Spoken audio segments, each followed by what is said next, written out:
On September 26, 2022, the United Kingdom pound sterling reached an all-time low, only $1.03. The last time the pound fell below $1.10 was in 1985, when the US dollar was extremely strong. But this time, the dollar isn't quite as strong. This sudden crash prompted concerns over rising inflation and other economic issues within Britain. Since 1985, the pound has steadily increased all the way up to $2.08 in 2007.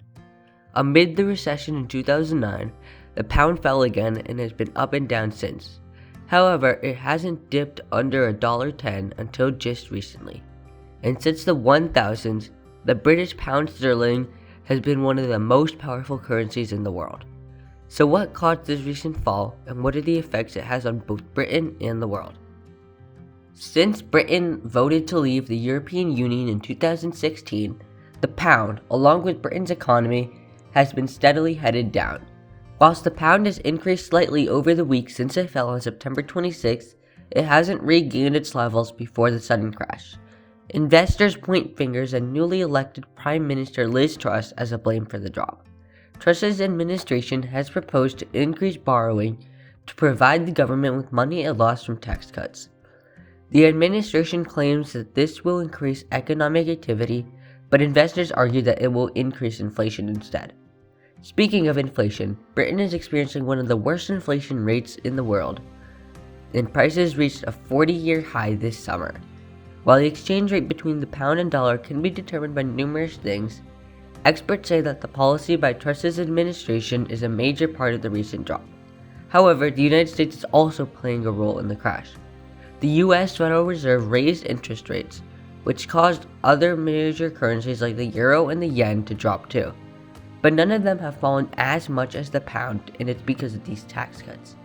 You see, the British Chancellor, along with Prime Minister Truss, announced Britain's biggest tax cut in over 50 years. Because of all of this, economics forecast Britain's already record high inflation rate by 9.9% annually to only continue rising. The increased government borrowing, also proposed by Truss's administration, is only going to worsen inflation, experts say. Despite raising interest rates, the Bank of England was not able to stop the rising inflation and the sinking currency. So what does all of this mean for Britain and its people? You see, most international trading is done in terms of the dollar.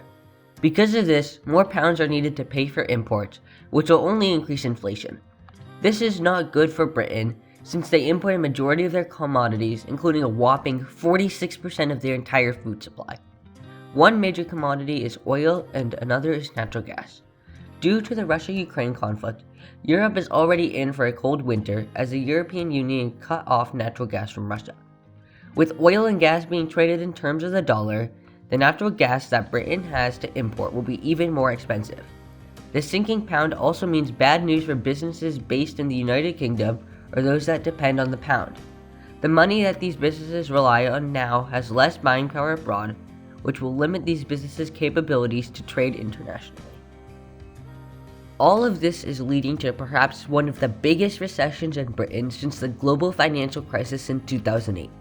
In August, the Bank of England forecasted an inflation rate of 13% in October and a GDP shrink rate of 2.1% by the fourth quarter of this year.